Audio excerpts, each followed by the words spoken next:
मुंबई गुजरातमध्ये समाविष्ट करण्याचा किंवा केंद्रशासित करण्याचा विचार नेहरूंनी मांडला होता। त्यावेळी संयुक्त महाराष्ट्र चळवळ चेतवण्याचं काम लोकशाहीर अण्णाभाऊ साठेंच्या गीतांनी केलं। फडणवीसांचं विधान। स्थानिक स्वराज्य संस्थांच्या निवडणुकांसंदर्भात ठाकरे गटाच्या पश्चिम विदर्भातील पदाधिकाऱ्यांची बैठक। निवडणुकांसाठी जोमाने कामाला लागा, उद्धव ठाकरेंचे निर्देश। दादरमधील कबूतरखाना तोडण्यास काही स्थानिकांचा विरोध। आम्ही कोर्टाच्या आदेशाचं पालन करतोय। दिवसा गर्दी आणि वाहतूक कोंडीमुळे कारवाईस अडचण, अधिकाऱ्यांचं स्पष्टीकरण। रक्षाबंधनाच्या पूर्वसंध्येला लाडकी बहिणींना सरकारची भेट मिळणार। जुलै महिन्याचा 1,500 रुपयांचा निधी वितरित होणार। मंत्री आदिती तटकरे यांची माहिती।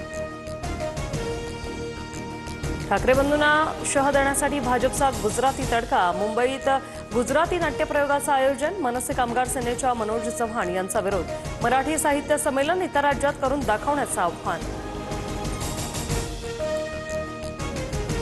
पनवेलमध्ये आज शेतकरी कामगार पक्षाचा वर्धापन दिन मेळावा। मेळाव्यासाठी राज ठाकरेंसह संजय राऊत, विजय वडेट्टीवार आणि शशिकांत शिंदे उपस्थित राहणार।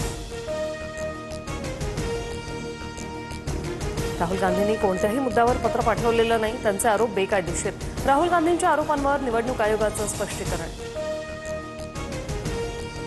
प्रज्वल रेवन्ना घरातील मोलकरणीवरील अत्याचार प्रकरणात दोषी। आज प्रज्वल रेवन्नाला शिक्षा सुनावली जाणार। मुंबई क्रिकेट असोसिएशनच्या राजकारणात रवींद्र चव्हाणांची एंट्री। रवींद्र चव्हाणांना क्लबचे प्रतिनिधी म्हणून एमसीए निवडणूक प्रक्रियेत सहभागी होण्याचे अधिकार।